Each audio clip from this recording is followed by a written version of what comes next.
All right, welcome back to another edition of Inside BBI with John and Eric.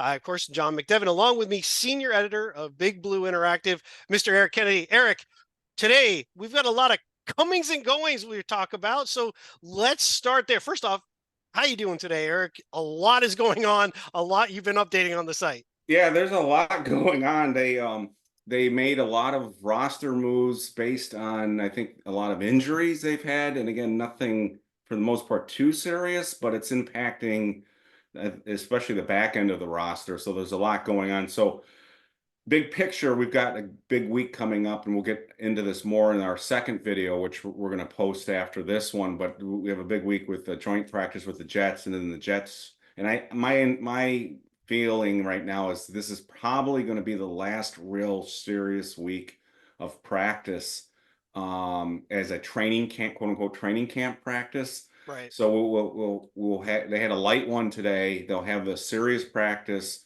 on Wednesday against the Jets.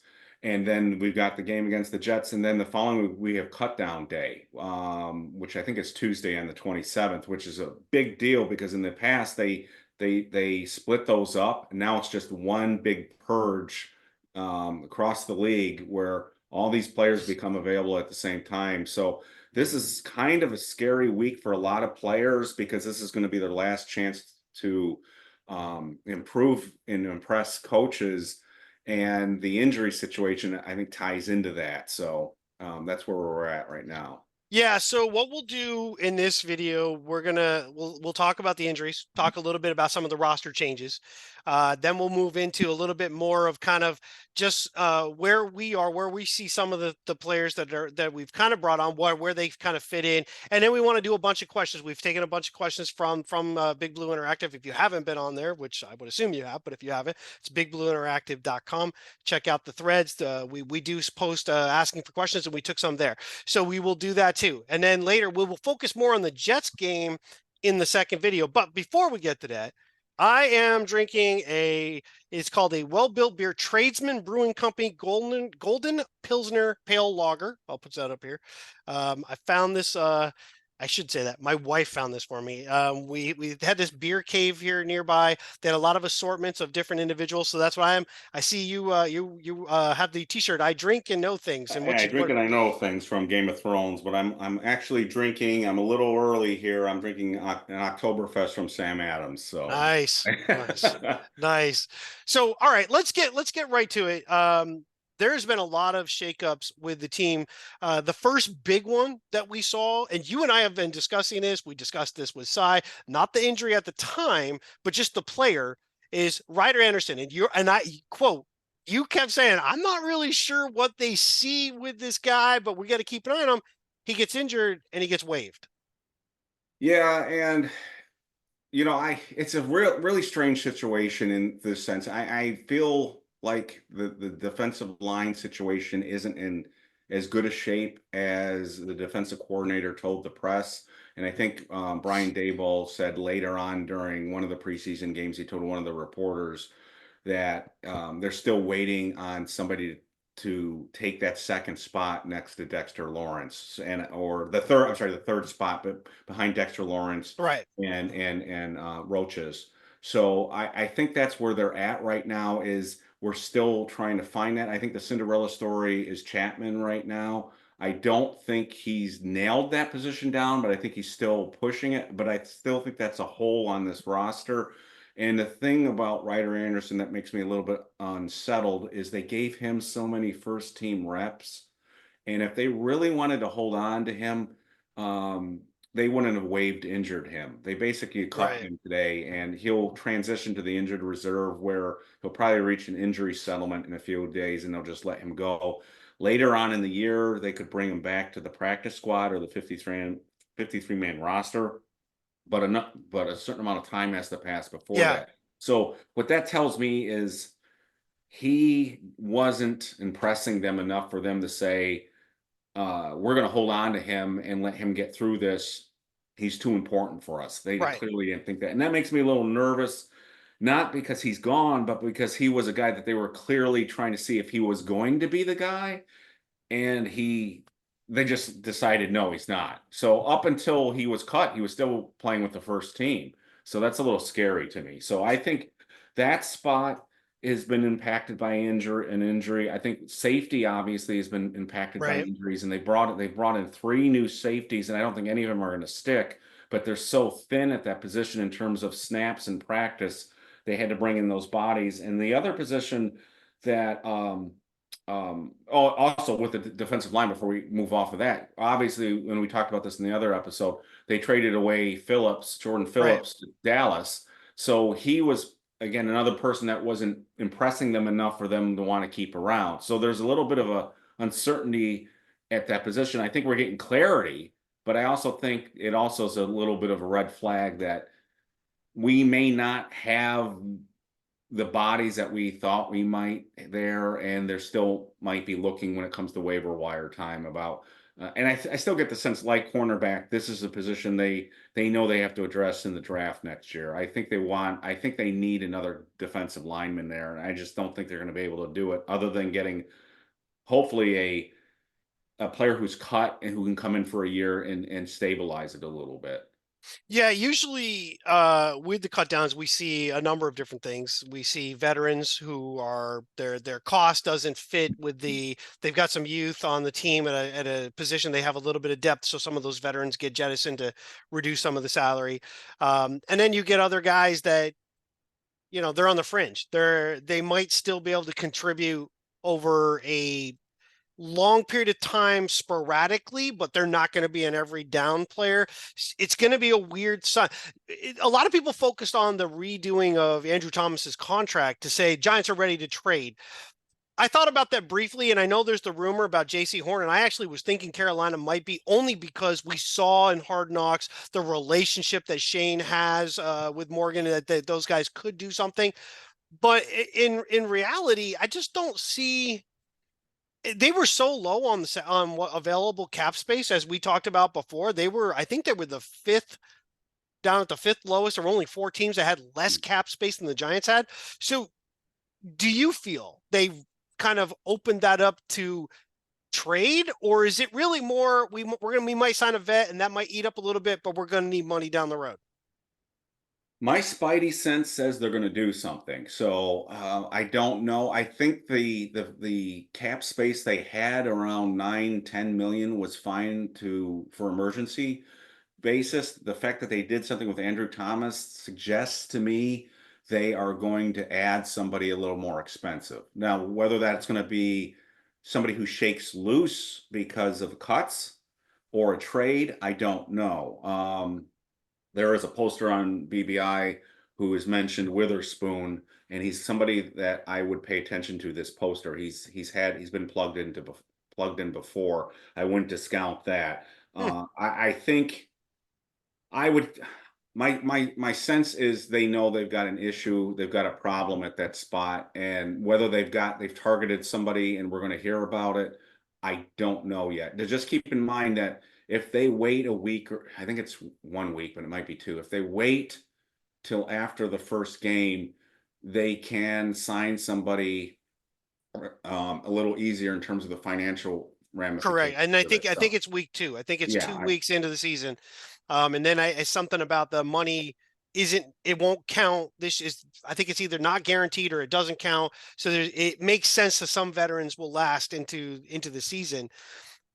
I have a thought on this. We talked about this before, and before anybody flips out, I am not saying these two situations are the same. But the 86 team, the 85, 86 team of the Giants, and then you could even look at maybe the '07 team, although there was a little bit more spreading of talent from front to back on the defense, where in '86, we were very heavily front seven oriented in terms of talent. And then we kind of covered up, again, Herb Welch was playing safety late in the season in '86. While Perry Williams was a solid corner on the outside, he was never a guy that was a big interceptor. Kenny Hill he worked well within the defense. Overall, we lived and died up front. And I'm beginning to think that the Giants are going to have to pick their poison. Either we're going to go and get some additional edge players or D line players that can get to the quarterback.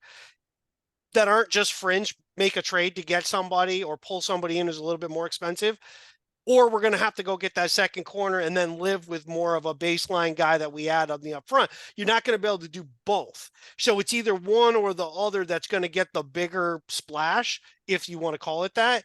So if that were the case, do you feel like the bigger choice, the bigger option is to go corner, which is maybe weaker than the fact that our starters on edge are good, but our backups are very thin?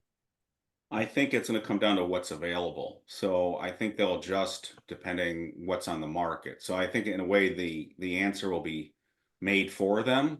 So similar to the Brian Burns situation, when they found out when Brian Burns was going to be available, that changed everything for them. If Brian Burns wasn't available, we saw from Hard Knocks they were even looking at defensive tackle at that time. So I think they are keeping their options open. The question right now really is there somebody right out there right now who they have their eyes on? I would not discount that. I just find it the timing of the Andrew Thomas contract a little interesting because they can do that anytime they want. You know, they Sure. if they need that in a day, they can do that. So it just makes me think they've got something in mind. I may be dead wrong, but they didn't clearly need the space right now. They had $10 million.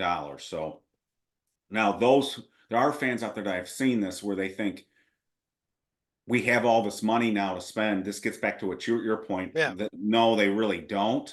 Again, emergencies happen.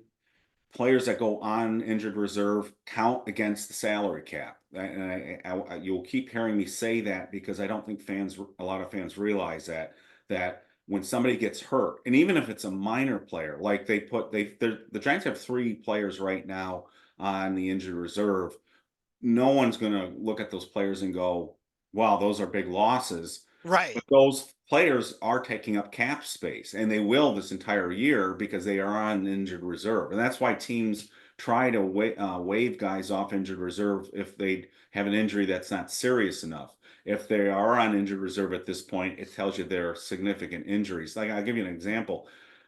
Elijah Riley is on injured reserve right now. He must have a heck of a concussion because I think that's the injury Hmm. that put him out and to put him on IR tells me that that was a very serious concussion because I think he's a player right now they would like to have a veteran safety right now, given how thin the room is, and they've had to pick up 3 safeties. I think Elijah Riley was getting second team reps in practice early on, so he was somebody who I think they would like to have right now. But again, the reason I bring him up is he counts against the salary cap. Right. So those are Right. the types of things we're going to get people hurt. They're going to go on IR. You're going to have to replace those bodies, and you don't want to get into a situation where you're restructuring contracts at that point just to get through the season because somebody's on IR. Now they've got a little bit of wiggle room, but I think they got a little more than they need. So that tells me that I don't buy this narrative right now that this was just to build up that war chest a little bit more.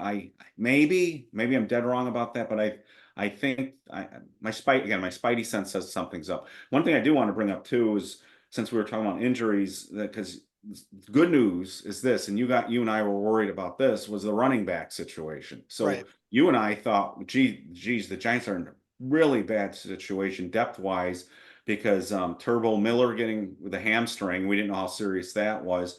And then Tyrone Tracy, that looked like to be real serious. Well, both of Right. them were at practice today. Now they're still limited, but they're back at practice. So the Giants had to pick up 2 running backs for the last preseason game, and they may keep them for the Jets because again, they're not 100% those 2 players, and why risk it? Sure.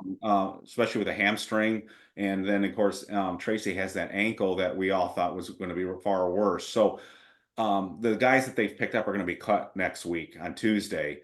But this running back situation looked like it was going to be bad for us depth wise. Now it looks like it's where we had hoped it was going to be. So these are the kinds of roster moves that I think they've made 14 roster moves in the last 6 days. And the only ones that really caught my eye again were Jordan Phillips being traded to Dallas, Anderson being waived injured, those 2 on the defensive line. They let go of Jalen Mills at safety. They just got tired of waiting for him. He started on the non-football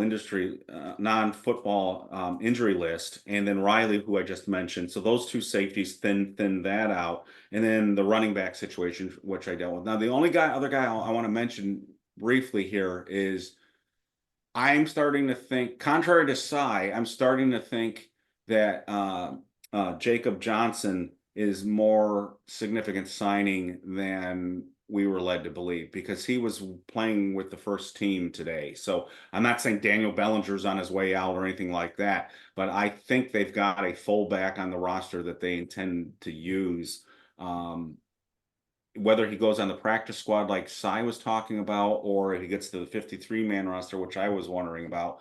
Um, and again, he may be cut, but I think Jacob Johnson might have a shot at this 53.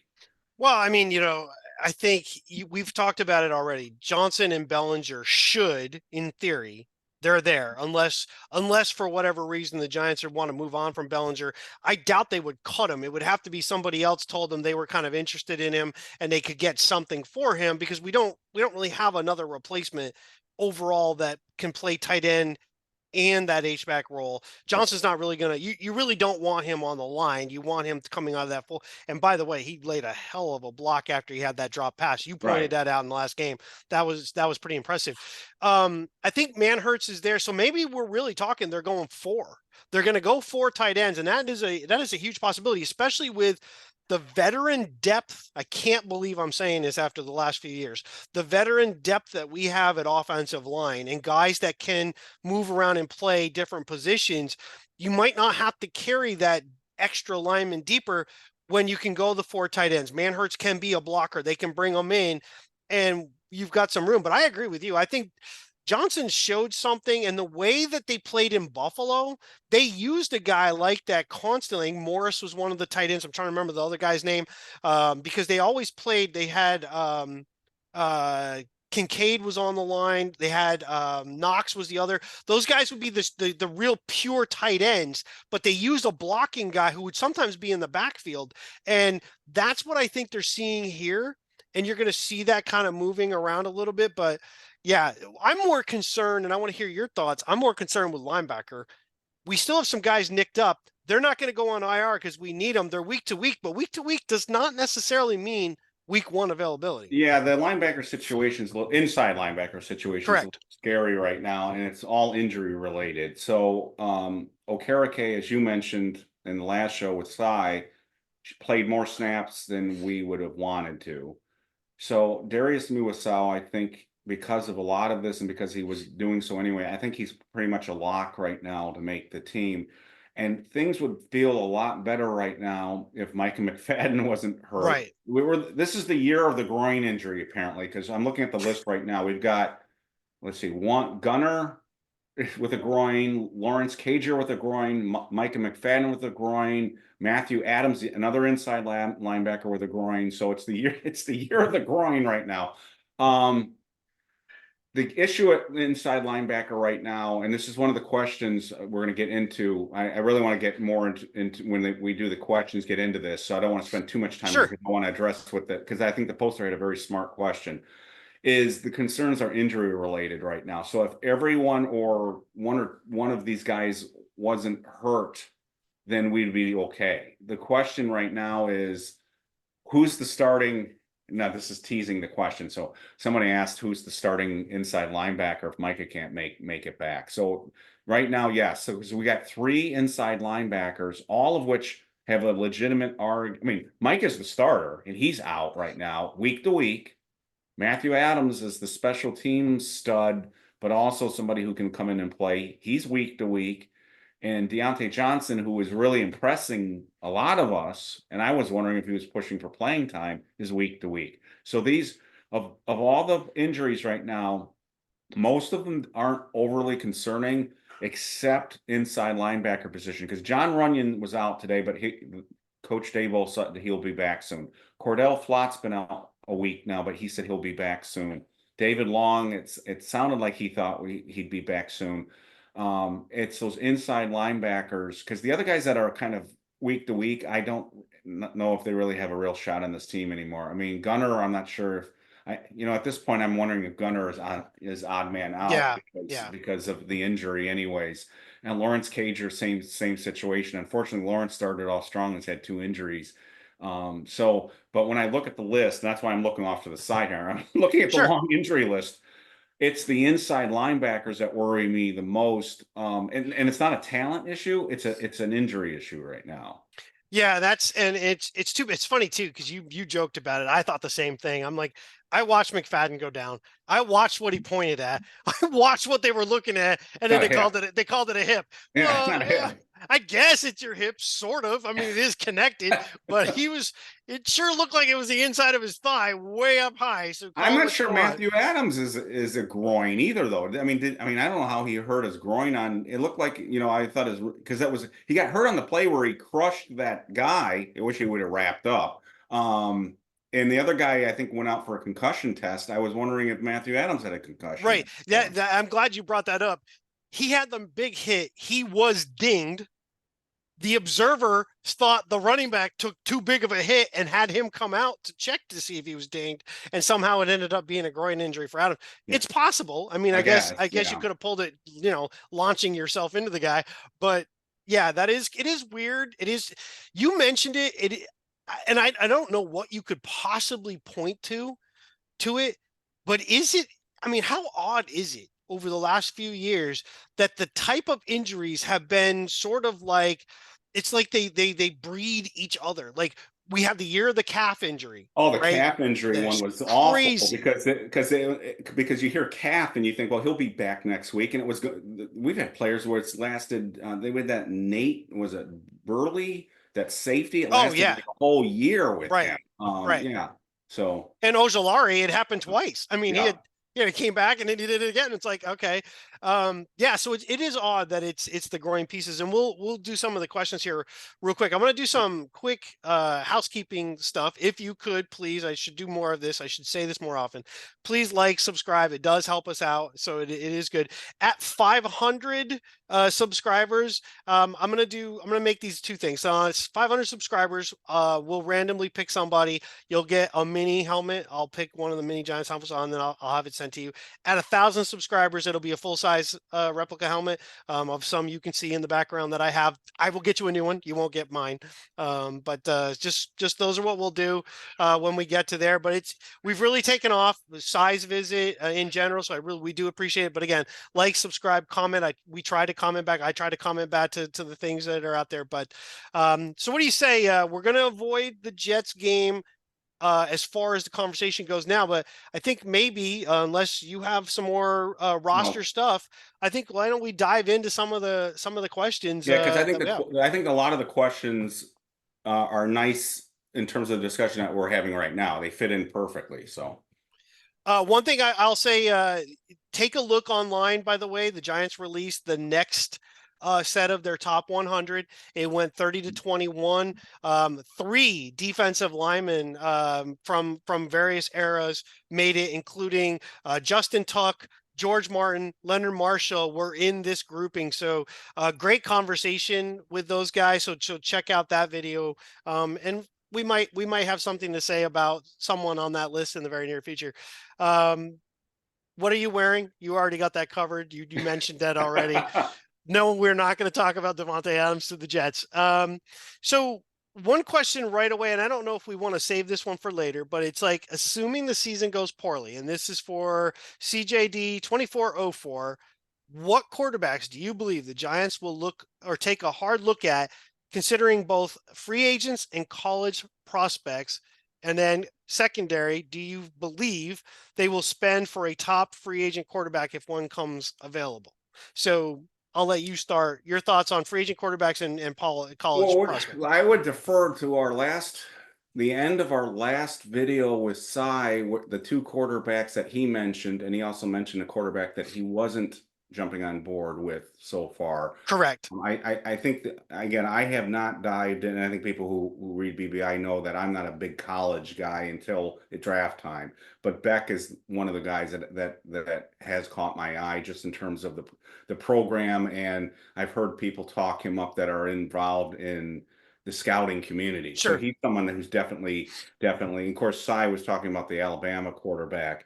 I think they are going to have to look at the free agent market, and I I would not expect Dak Prescott to be out there, but I would not discount that if he is available, that the Giants go in that direction. Oof. Really wouldn't. I know a lot of fans say don't do it, but I think this team has a quarterback problem, and they're going to have to solve it someplace. And again, I want to take a step back because I don't think people understand when I say quarterback hell what I really mean. Sure. I think people think quarterback hell means you're just in a really crappy quarterback situation. That's not what quarterback hell means.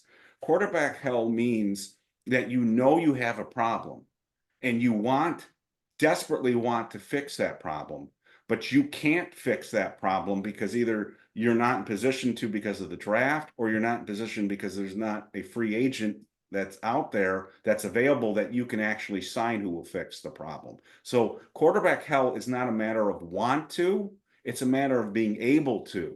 So it frustrates me a lot of times where I've seen a lot of posters on the site who say the Giants are in quarterback hell, but they don't want to fix the problem. That to me, by definition, you're not saying quarterback hell at that point. The Giants know they have a problem and they want Right. to fix it. They can't fix it right now. It's again, I made the joke. It's the Star Trek fans will get this. The Kobayashi Maru. Nice. You can't. It's a no-win Yeah. scenario. So when I say Dak Prescott, people are like, "Oh my God, no!" But I'm saying, well, then what free agent out there is going to be better than him that you could possibly see make a playoff run if they have a Neighbors and a Hyatt and a Slayton and a Wandale Robinson and a decent offensive line and a decent running backs and decent tight ends and a decent defense. So that's where I'm coming from right now. So they got to get it from the draft. And if you do get the draft, the guy as a rookie's not going to come in and light it up. And only CJ Stroud's only and Mahomes only, and even Mahomes sat, his first year. Sure. They don't come out and do this. So I would prefer to get the draft pick and in 2 years him be the guy. But I don't know. To answer this question, I'm not answering it. It depends on what the Giants scouts think of the draft class vis-a-vis where they're going to be selecting in the draft, Sure. vis-a-vis what they think the cost of moving up is going to be. So maybe there's a quarterback that's going to be available that they're way higher than anybody else's in the draft. Because some people are saying, well, how are the Giants going to get up to 1, 2, 3 to take the quarterback, that franchise quarterback? Well, maybe the Giants are really into a quarterback like a Knicks in this past draft. And I'm not saying they were in the Knicks. I'm saying, but maybe there's a quarterback like Knicks where they know they don't have to trade up to 1, 2, and 3. Maybe they can get at 12. Maybe they can get at 10. They don't have to jump all the way up in the top 5, and they'd be happy with that. And Brian Daboll knows quarterbacks, except for Daniel Jones, apparently. but they see a quarterback that they want, and they don't have to reach. So I'm not answering the question because it's going to depend on what the free agent market looks like and what the draft is going to look like in March and April. That's So that. so this would be, we've talked about it. You said it last time, and then it never really materialized. We didn't disagree much at all in the last. Let's bring it on. This is where we're going to disagree. And here's why. What you just said about the Giants with Hyatt and Neighbors and Wandale Robinson and Johnson, and you bring a guy like Dak Prescott's had that already. He's had CeeDee Lamb, he's had Wilson, he's had those guys. He wins games, but he doesn't win. He doesn't take them further. And he tends to be sometimes the guy who falls flat at those moments. He also is going to cost a lot of money. Right. I think quarterback hell is a little bit, you're right. So I don't want to say you're wrong. I think it's even a little bit different though. The part that it becomes a problem is when the guy, and this is where we fall into, showed something in 22 that's serviceable enough while you're trying to, and we knew our roster was really bad. Like all of us were surprised we made the playoffs in 22. Nobody was going, we're a playoff team until the end of the year. And we're like, oh my God, we're going to be a playoff team. And then we won a game. Do I blame them for maybe overemphasizing the playoff win? Not really, because ultimately what I think the problem was, and I've said this numerous times, and I'm not going to back off from it, is I blame this on Saquon Barkley and John Mara with Saquon Barkley, not John Mara with Daniel Jones. I think his thing was Barkley all along, and they had to find a way to keep him, and you can hide money in the contract. I think that's why Shane said what he said today about, well, look at the contract now. It doesn't look, and I know people are roasting him for it. It's a really idiotic way of going after Shane for what he's saying now. They knew what they were doing. We've talked about this over and over again. There was really 2 years built into that contract. They were not overly committed. This is why I don't think when we talk about Giants maneuverability as far as salary cap goes, there's only one other place they can really look to make a lot of hay if they wanted to money wise, and that's Jones. And there's no way they're going to touch that. They are not changing his contract. He is what he is. He better show this year. He's gone. And you've heard me already say, I think he's already gone. I think this is like the Bills situation when they had Tyrod before they got Allen. They were hoping to build up enough, make it to a certain point in their draft. I think we're going draft. I like Cam Ward. I know Cy hasn't jumped on board with him yet, and that's fine. He looks at it closer than I do. We'll be able to ask Colin Lindsay in the near future when he comes on from Great Blue North Report. We'll talk to him about stuff like that. Milrow, I'm actually not really that on board with. I've watched him play. I'm not thrilled with that. I do like Beck a lot, but I think we'll look at it a little further. But I think we go draft, and I think we're gonna have to give up some stuff to get there. So, but quarterback hell is when you're just close enough to be, we could get to the playoffs, but just far enough away to know that no matter what, it's not going to be the end that you want. And that's where we are right now. And we couldn't get the guy we wanted. We talked about that. So, Yeah, the only thing I will say with the Shane comments is this: what did we learn in Hard Knocks? Shane sits down with the PR department before he goes out and talks to the press, yes, yes, and they come up with the PR answer. So they're going to say what they think they need to say to do one of two things or both: protect the player or players, or they're going to say something that will not shake the rock the boat with the public. So right. I don't put a lot of stock into any comment right now about the quarterback situation from anybody in the Giants organization. We know they tried to replace Daniel Jones. Right. Daniel Jones just had a horrible game.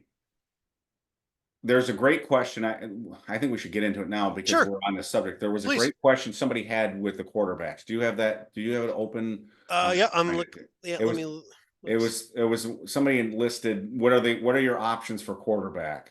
That's not the one we just answered, right?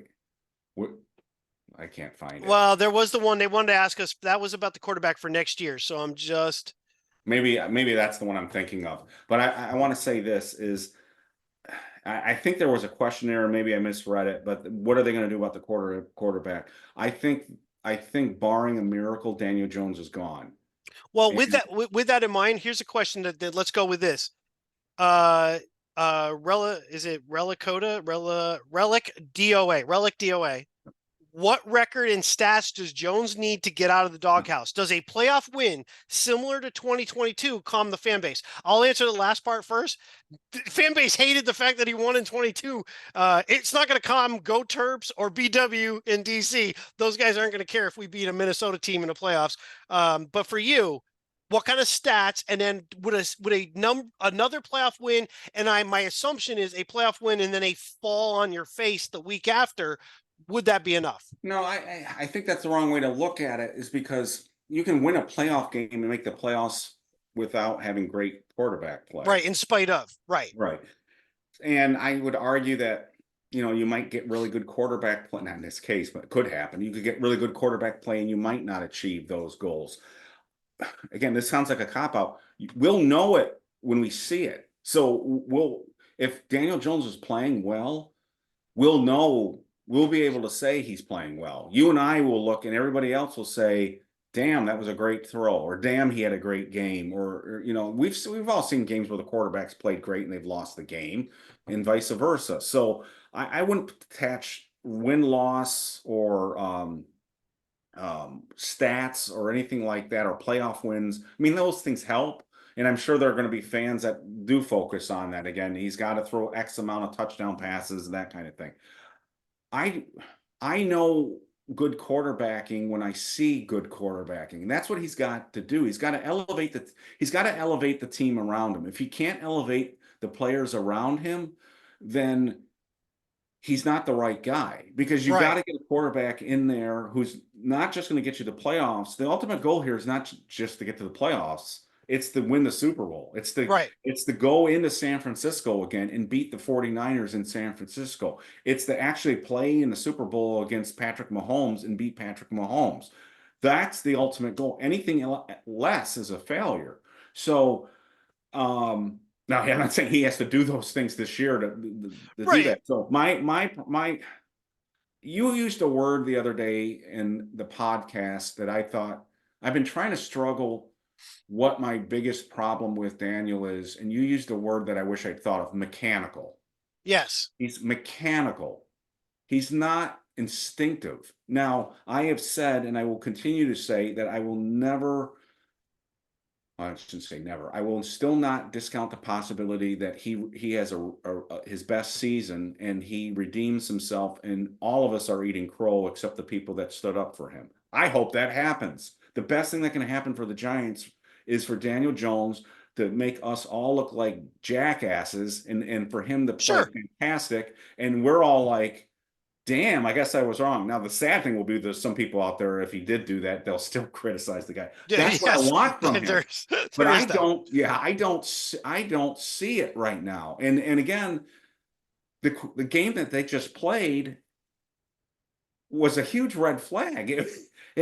That interception at the beginning of the game, and for those of you watching this right now, before we came on, John would queued up that play again, because we're going to start experimenting with the coaches tape on this podcast, on the YouTube channel, so we can all look at plays together. But it's bad. I mean, that play was bad, and there's no defensive for that. And I still contend the second interception was bad. And of course, there was the Right. other interception that should have been that was there. So I and I know I'm rambling here, but No. I think we'll know it when we see it. And I don't think they've got a quarterback right now. And I think they know they don't have a quarterback. I think I, they're hoping to, but I think they know they don't have a quarterback.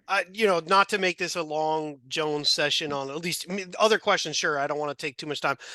I'm glad you brought that up, because I know I used the word mechanical, and I was trying to think, did I use the right word when I compare it with instinctual? But it is. It's almost like he's doing things out of a how-to book. But in the moment, if you change anything, if a guy's breaking free, there isn't that natural fluidity to his game that allows him to just move or make the play or judge what he has. Everything is thrown off. What the big problem that I have, and even those of us in the beginning, and I was one of them, that tried to keep building on, well, he could do this and he could do that because of some of the things we saw. What we saw in 22, I don't think it's his best in terms of stats, but I think stats can be misleading, because like you and I talked about, look at the team he was playing with. If we put Hyatt and we put Neighbors and we put Wandale Robinson not blowing his knee out, playing the whole season, you put those guys all together with Slayton, his touchdown passes are going to probably go up. His rushings maybe will come down a little bit. Does that mean he was better? No, it just means we reallocated the overall scores that he had. The Giants are right now doing everything they can to maximize production by minimizing the chances that he'll screw up. And that's the difference between having a quarterback that you can trust and you can take risk things and you can believe can take you there, and one that you're trying to confine his ability to say, if we give him perfect plays, if we set things up, he can do it. Anything, what do they say? Anything when you take him off, off target, off whatever, it changes everything with him. You saw it on that one play. The reason it's so bad, I don't have it teed up now, but we looked at it. You have two tight ends in a game. One's job is to block. His only responsibility is to block. He comes across, that's Manhurts. Comes across the line, he's to pick up a guy on the end. Johnson stays in briefly, but then turns, and he does not run out more than 2 yards off the line of scrimmage and is looking back at Jones. Singletary flares out on the fake handoff. They were hoping that would draw people up. It did not. You had two receivers, Neighbors and Hyatt. The second Jones drops back, and you and I both looked at it, he had a clear vision down the field. You know that those two guys were covered. There were 6 defenders within space where they were running. No chance to throw it there. His other option was to immediately, and Cy told both of us and told everybody listening, he should have thrown it to Johnson a little earlier. You and I both kind of are like, I'm not so sure that that would have made any kind of a difference. If anything, it opens the possibility that Johnson's going to get blown up, could fumble. At best, it's line of scrimmage or a yard that you're, and for a play like that, the way it's designed, it's literally a play of max protection trickery. We're hoping 2 guys are going to run free because everybody bit on the play action. They did not. From there, Jones just has to get rid of the ball, and he didn't. Yeah. And that, to me, is so damning to where we are. Their job is to minimize the possibility of him making mistakes. Yeah, I want to disagree with only one thing that you said is I think they are going to throw the football down the field this year. I really do. I think they're going to. And the conspiracy theorist in me and is this.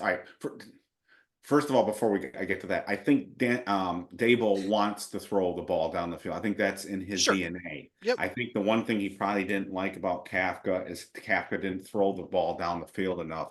And I think sink or swim, they're going to throw the football down. Dable said it. He said their game plan against Houston was to start practicing what they've been doing practicing in a real game, what they've been practicing in practice, which is to take shots down the field, which tells me, again, they got Neighbors, they've got Slayton, they've got Wandell, they've got all these toys, Hyatt. They know they're wasting them. And Shane said the same thing. We're not going to hand off to Barkley. That's why we're going to let him go. Right. We're going to sink or swim with Jones. The conspiracy theorist in me is this the way for Shane and Dable to convince everybody in the organization? And I'm not going to name names here, but people know who I'm talking about, but it might be others. Is it to convince everybody in the organization once and for all that the quarterback is a disaster and they're going to have to move on? And so part of this upcoming season, look, I think those who say Daniel Jones can't make the playoffs obviously missed 2022. He can make the playoffs, and this is a better team than he had. He doesn't really have an excuse right now because this is a better football team than he had in 2022. It really is. Correct. On offense, it's night and day better. Look at the offensive line and look at the wide receivers. That alone, it's way better. And I would argue the defense is better. All right. So given that, they should have a winning record. It might be around 500, but they should have a winning record and be shooting for a playoff spot. And they may very well do that. So this gets back to the other question that we had. Well, what defines success? They may get into the playoffs again, but still, or contend for a playoff spot, but still the quarterback's the thing that's holding them back. So that's kind of what I'm getting at. But what I wonder right now is, part of it is Dable wants to get back to his DNA, but does he want to just show everybody once and for all, Daniel can't do it? We've got a quarterback problem, and I'm going to show everyone this is the problem, and I'm not going to tie my future to this quarterback and have him be the guy that brings me down because somebody else in the organization said we got to keep this guy. That's the conspiracy theorist in me, is saying they're going to sink or swim. And I kind of think Shane kind of let the cat out of the bag in Hard Knocks with that a little bit too. Yeah, I mean, I think you. I know that's out there. I know that's out there. It's it's not really though, to a degree, if you believe his hand was forced, that if you don't make that trade up, that you're not getting a quarterback. And maybe the trade up was even, you're not giving away X amount, meaning my hands were tied. There's no way we're going to offer the Patriots what they wanted to get to 3. So it didn't matter. I don't know, you and I both don't know that to be true or not true. I do think there is a degree of, Daboll, he can't be thrilled. And I don't want to stick with that one particular thing too much, but you and I talked the last time before the game leading up to it. And one of the things I said was Jones has to not be Drew Lock from the first game. He can't look like he's just completely a fish out of water, just horrible. He's got to look competent, if not better than competent. That play was anything but. To follow it up when you're inside the green zone at this point at the 33, I don't care what anybody else says. I'll argue with Joey in Virginia or whatever his name is, Joey Big Blue, not Joey in VA, Joey Big Blue. That was a bad pass. I don't. You can look at. I don't care. You can look at it over and over and over again. Singletary's trailing, which means the only way he can get that ball, even with a great corner, by the way, no doubting the fact that the only way he can get the ball is if you throw it at crossing his body to Hyatt. But Hyatt is on the other side of him. He is between Singletary and the sideline. That pass has to be at least head height on the backside of Singletary going towards the pylon, or it is definitely going straight to the back of the end zone. Jones didn't do that. That's where the mechanical piece comes in. Look at the way he threw the ball. It's almost like he's aiming it. He's just trying to aim it into Hyatt's hands at waist level, which allowed Singletary, who was a step behind, to just reach forward and intercept the ball. Joey Big Blue has got 3 problems with his argument. Number one, the head coach disagrees with him, which he said he doesn't care what the head coach says. That's an interesting argument. Okay. Right. Number one. Number two, one of 2 things went wrong there, and neither one of them is good for Daniel. He either should not have made that throw, or he made a bad throw. So you can't. So if Right. it wasn't a bad throw, if he's arguing it was a bad, then they shouldn't have thrown it there. And then the bigger thing is he linked to a video today from a quarterback YouTuber guy, and I don't know that channel. He sounds like he knows what he's talking about. He made a lot of interesting points and good points, and he knows way more than I do probably about football. However, he had a really weird argument that play had a weird play design, and therefore somehow the coaches were to blame for that. It was a go route. It was a route down. It was one-on-one coverage down the field. I don't care what the other receivers were doing. I don't care what the other defensive backs were doing. There was one defender and one player. It was as easy a route as there is in football. Run straight down the field, Right. and I'll throw you the football. So that whole argument about I don't know what the coaches were doing here. I don't care what the rest of the play was. There wasn't double coverage. There wasn't a safety over there or anything like that. So you either don't make that throw and you throw it someplace else or out of bounds. Right. Or you lead the receiver more. Then again, you can just look at the play. I've seen enough football in my life when I know a ball is underthrown. It was underthrown. It was too much on the line. It was. And that's why the defensive back had to play on the football. Again, he had good coverage, but Hyatt has that ability, that extra gear to get away from people. Would it have been a completion? I don't know, but it wouldn't have been picked off. So that's my problem with that throw. So, and again, those trying to, and I want to finish up with this because we're swinging way too much in Daniel Jones again. This gets back to what Cy was talking about. It's just another one of those, but if only this had happened type of things. How many times are we going to keep doing this with Daniel? It seems like we do it every year, every game, within games. It's just like, it gets to the point where you say, just stop. Just stop. If Daniel wants to end this and his supporters want to end this, there's only one way to end this crap. Exactly. Go out there and play well. That's their only answer to this. Win games and play well. And then this other crap, well, and those who say that's BS, I'll say BS back to you, because we saw in 2022, the quarterback that everybody hated, Daniel Jones, get a standing ovation from the fans at MetLife Stadium after the Colts game, because everybody realized that he had turned it around at that particular moment, and they were willing to stand up for him. That's why this hurts so much. It's because you thought maybe he was past that, and he's not, and that's the quarterback hell that we're in right now. So So real quick, because you're right, we don't want to spend too much time. I'm going to say 3 things. First off, if people keep arguing about the knee injury and all that stuff, there's a huge difference between, yes, the man has proven he is very tough. He rehabbed. He came back sooner than everything. Absolutely, 100% agree. That has nothing to do with that pass. Second thing, I don't know who this YouTuber piece is. I didn't look at it. I'm not going to profess to be a quarterback guru or anything like that. Randy Moss used to have a comment, and I understand Randy Moss and Jalen Hyatt, not the same thing, but the comment's the same. If we're even, I'm leaving. Hyatt, you're talking a one-on-one piece. The play setup means nothing. Did Jones get the throw to pass? The play setup would be important if he got sacked because you couldn't figure out what they were doing. They sent 3 guys to one side. Or if he was under pressure and he wasn't no under blocking. pressure. Exactly. This is a play that he dropped back. He had a clear path. The receiver is leaving the defensive back. He is ahead of the DB. Yes, he's a very good DB, but he doesn't have a chance to make a play on the ball the way that he did if it's thrown somewhere else. If he intercepts it because he catches it at the high point and he just out muscles Hyatt, That's you different. know what? That is a great cornerback. Jones took his shot. That's just a play. It's like Shockey over Dawkins in the end zone years ago. I think it was 2002. That's just a play where one guy beat the other guy. The other guy didn't get a chance to try to beat him. He couldn't even get his hands on the ball because Jones underthrew it. That's it. That's it. That's the end of the story. And the piece that people keep arguing with, we have a history. Shane said this. The best predictor for future results is the things that have been done in the past. Jones's past has said these kind of mistakes happen too often, too frequently, and we get the sprinkle, the tease, the wish that came through of, oh my God, that was a great play. Second half of Arizona, but we forget the whole first half was horrible. Yep. And That's I where want to we're at. finish this. I want to finish this part up because I want to answer a few more questions before we start our second video on the Jets.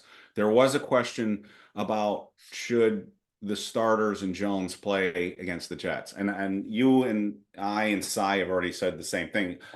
I think they do need to play against the Jets, even if it's for a couple of series. Whether they'll do it, I don't know, but I think I would go in. I would not want to go into Minnesota well, Daniel Jordan's playing in another game already. I think even if he doesn't have another great performance, again, he's coming off two injuries.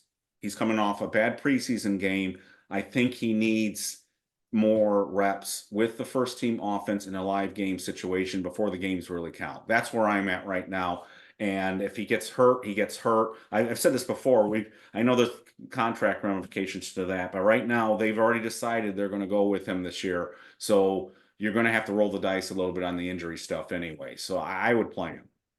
So real quick then, you just mentioned if he plays and he were to get hurt, if that were the case, who is your backup quarterback? Who do you is it Luck? Is it Luck? Is Locke going to be the Who's guy, or my do you? quarterback? Yeah, Who's my guy? yeah. Do you think I'll tell Locke you will be the this: backup, we or haven't talked about enough of this. There are a number of players on this team who had a tremendous opportunity to make a statement against Houston, and DeVito was one of them, and he didn't do it. So Yeah. DeVito had a chance. Now you can. There was a couple of drops with him. I'm not going to play the same game though. I'm not going to. I just said we're not going to do it with Daniel Jones. I'm not going to do it with Tommy DeVito either. He had a chance to make a real statement against Houston, and he didn't do it. I mean, we talked about other players like Beavers at linebacker, and there are a number of other players that really could have helped their case in that game. But right now, I think Locke's your guy right now, and I tell you what, the who plays in the Jets game, both DeVito and Locke, that's going to be really interesting. That because I assume even if Daniel plays, he's not going to play long, and our exposure to Locke as Giants fans right now has got a bad taste in our mouths right now. So that's going to be interesting to see who plays better. But I think again, this gets back to what I've been saying for a few months. The Giants don't have a quarterback. They don't have a quarterback. So can they have a decent year without a quarterback? Yes. But I don't see the guy on their roster right now. And that interception that Locke threw in his first preseason game wasn't as bad as what Jones did in the end zone, but it was damn close. I mean, that was a terrible pass and a Right. terrible decision, and I don't know what the hell he was doing on that play. So that was bad too. But DeVito had a chance to really change the narrative on all this, and he didn't do it. So I think there was another question on the site that said, Eric, which of these guys, if any, are the Giants going to miss more than any other? And I looked at that list, and my initial reaction was they're not going to miss any of those guys as much as anyone's going to think. But then I thought, you know what? It could be Tyrod Taylor. It really could. Not that, look, no, hear me out. Not that Tyrod Taylor's good. It, And Tyrod Taylor gets hurt. You and I that's the talked part. about it. He That's gets the hurt yeah. all That's the the part. time. But if Tyrod Taylor didn't get hurt, he might have been the best quarterback on this team. He Well, really might have. I know well, that's a big if he doesn't get hurt. But based on what I've seen from Locke, and I'm not saying Tyrod Taylor's a good quarterback. I'm not. I'm just saying they may miss Tyrod Taylor more than anybody else. I'll put it this way. if you had to win a game, 3 games in a row, if you had to win 3 games in a row in December, do you really think Daniel Jones gives you that much more of a shot to win those games than Tyrod Taylor would have been if both had stayed healthy? I'm not really convinced that Daniel Jones gives you a better chance. Well, I'll say this. I'm The big pissing pro off a lot of people right Yeah, now. yeah, and it's fine. I think the Giants tipped their hand slightly when they were disappointed that Taylor left to the Jets for the money that he did. They weren't going to pay him that kind of money, but I think they wanted to keep him. They were hoping to keep him. And the thing I'll say to that is if they didn't get the rookie in the draft, which they didn't, but at the time you wouldn't know that when you're trying to sign your free agents. So let's say they signed Taylor and they didn't get the rookie in the draft because I still think they were going to go after quarterback. I think it would be an open competition in training camp between Taylor and Jones, not because I think Taylor is going to last the season because he gets injured all the time, but because I think you and I have talked about it, you've said it more than probably anybody.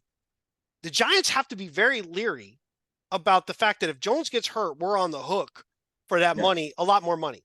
Yeah. If they could play, Locke's not going to beat out Jones. He's not better than Jones. He wasn't in the system long enough. Taylor was in the system, and he did. I think they could get away with sliding Jones. His rehab could have taken longer.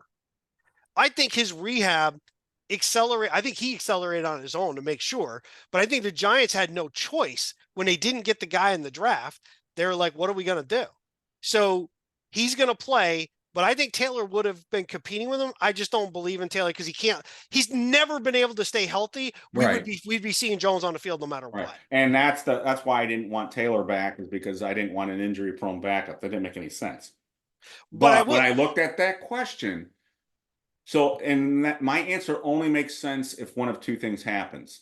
Jones gets benched, which I would not discount. discount. Yeah. I would be surprised, but I wouldn't discount it because there's pressure is going to be on him, and pressure does things to people. It really does. And then the second thing is if Jones gets hurt again, which again, your quote that you just used, judging, use the past to judge the future. Jones has a problem staying healthy himself too. So that's the one name, because you could make the argument maybe Xavier McKinney, but I thought, I like our safeties. And I thought none of these guys. And I thought, you know what? If Locke is as bad as he looked, it might have been Taylor. So again, I know that's really going to cause, but we want those views, don't we, guys? so I'll throw one more thing in there about Daniel Jones, and I'm going to use the guy who gave us a lot of crap about the pass to Hyatt. Joey Big Blue, I'm not trying to pick on you, dude, but I'm not sure why after you defended him so ardently about that pass, he goes, should the Giants outright release Daniel Jones, take the cap hit this season and next, and sign a veteran like Ryan I think he Tannehill? was trying to rub our nose in it with that one, but I saw that. So no, they can't do it because they don't have the salary cap room to release him. They can't do it. So it's moot. It's a moot question. They can't do it. We're So so far past when that would make sense. Because yeah. here's the thing. They can still win games with Daniel Jones. Again, it's because of the other pieces. By the way, and we should cover this in another time. If we went across the league, this is the one part that actually does work against the Giants, no matter where they're picking, unless it's 2, 3, or 4, maybe, or 1, 2, and 3. There are a lot of teams next year that are going to be desperately needing quarterbacks. There is a quarterback drought in the NFL right now. It seems like there's a lot. There are not. There are not. There are a number. Pittsburgh has basically after this season, no quarterback. Cleveland, who knows? But I'm going to go with right now. If Deshaun Watson doesn't start showing stuff, he's not going to be there in Cleveland either. No, that's not good for us. That's yeah. not good So for the more us. teams, I mean, Carolina, what happens if Bryce Young fails horribly this year? It's possible. He didn't look good last year at all. He looks extremely undersized. Dallas is probably going to be in the market for one because their guy's going to be taken off. So you're looking at Minnesota. We don't know. I mean, McCarthy's sure but he's injured. Well, there's an interesting question though. Then let's start our second video because we've gone way over on this one. We can answer more questions on the other one, but that's an interesting question. So if Bryce Young doesn't work out, does he become available at a discount to the Giants? And does Brian Dable say I can fix him? So That's an interesting question. Interesting so question. because again, the Giants are going to have to find out a way to get a quarterback. Again, they are in quarterback hell. Remember, my definition of quarterback hell is not being in a bad quarterback situation. It's being in a bad quarterback situation knowing you need to fix it but can't. That's quarterback hell. Quarterback hell is knowing it's not we just have a bad QB. It's how do you get the next QB? That's where they're at right now. So we'll wrap this up. We are going to do other questions in our Jets preview. We do want to look at the preview of the Jets game. Again, I'm going to ask you if you can like, subscribe, really appreciate it. That'll help. We will do a mini helmet giveaway at 500 subscribers. It'll be a random choice. I'll run it through an optimizer. Somebody will get a mini helmet. At 1,000, I'll do a full-size helmet. So if you could like and subscribe, comment, we'd appreciate it. With that being said, we will close this one out and get ready to preview the Jets and finally wrap up the preseason. So stay tuned for that coming up. You've been listening to and watching Inside BBI with John and Eric, and stay tuned for the next video.